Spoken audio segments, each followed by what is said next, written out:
A Day in My Life in New Zealand. Hello mga masla, kagawa mo na ako ng video na A Day in My Life in New Zealand, pero atik-atik na dyan niya siya, kaya daghan akong nabuhat o sa ako kauna-una nga magawa og video. Day off na ko ron mga masla, karon og 2 days day off kami dire, so mao ni siya na boring ko, daghan ang akong nabuhat, nakatoothbrush na ko, nakadungag na ko, salang na ko og duha ka labada, pero karon lang nako nahunahan nga magumawag A Day in My Life kay murag kapoy na ko og niligid. So ito pagising ko, kunyaring gising, binuksan ko yung bintana, ay sinilip ko yung bintana kasi chine-check ko kung nagiyelo ba sa labas or umuulan ba or umaaraw ba, kasi unpredictable gyud ang season diri sa New Zealand, sa Queenstown specifically. Ayusin ko lang yung higaan ko mga masla, and then una kong gawin is maglinis ng bahay bago maligo, at saka siguro grocery. Mag-grocery na rin ako kasi wala na akong stocks for the next week. Mga masla, once a week rajud ko mag-vacuum. Punit-punit lang jud ko sa mga buhok nga nangahulog kay kapoy ba ino gikan tag work tapos mag-vacuum pa ka. So pag day off dinha na jud ko mag-vacuum para makuha gyud ang tanang mga dumi-dumi sa carpet. So after vacuum, akong buksan yung bintana. Buksan ko yung bintana mga masla kasi ang ganda ng araw. Minsan lang may ganitong araw ngayon dito sa Queenstown, New Zealand. Kasi lately, last week, laging umuulan, laging nagyayelo yung mga bundok. Sa ngayon, may yelo-yelo pa rin yung mga bundok, pero hindi na siya ganon kakapal. Tignan niyo naman mga masla, gaano kaganda ang araw sa labas. Kahit nagyayelo, may araw pa rin. And syempre, di na ito magduga, maligo na tayo sa mga masla at makaproceed sa ating next na gagawin. So, after maligo, grocery. Kailangan makapag-grocery. Di ko na na-video yung pag-grocery ko, pero ito yung na-video ko, yung self-counter, self-checkout.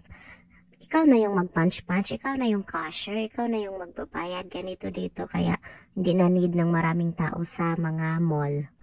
Nung una mga masla, di ko alam paano to gawin, kaya tingin-tingin na lang muna para hindi tayo pagtawanan.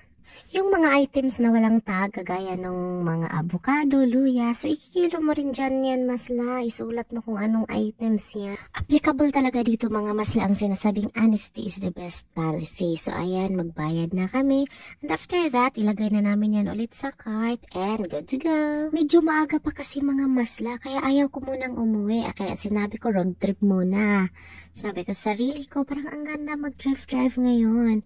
So may naisip akong puntahan. Tignan niyo naman mga masla, ang ganda pa rin ng view kahit nasa gilid-gilid lang, nasa malapit lang sa area namin. And passenger princess, ang lola niyo mga masla. Hindi ako nagda-drive for today's video. Medyo mahaba-habang drive yung ginawa namin kasi may gusto kaming puntahan na yung may bridge daw, may river, may walking trail, mga ganon. Pero pagdating namin dun mga masla, pasensya na, nawala na sa isip ko ang mag-video-video. Kasi, nalibang na ako sa kakapicture, puro picture naman lang may dito sa Queenstown Trail, oy. At pa mga masla, kunting gala, maraming kain, ganyan talagang buhay. Kahit hindi ganon kalayo ang biyahe na pinupuntahan, pero may baon si Inday. Ewan ko ba, di talaga mapakali yung bibig ko pag wala akong kinakain. Lalo na pag ganito na hindi ako yung nag-drive. Kasi kung ako yung mag-drive, hindi ako makakain. At syempre, pag kumakain, parang naghahanap ako ng panghimagas. Kaya ayan, lumiko muna kami dito. At isatisfy ko na naman yung craving ng aking bibig. Ewan ko ba, kanina pa ito kumakain.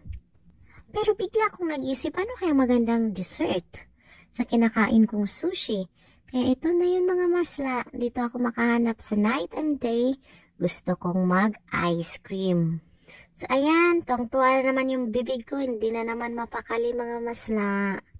Ito yung day off na hindi ko alam productive ba to o ano. Basta ang importante hindi ako nakamukmok lang sa kwarto. Thank you for watching mga masla.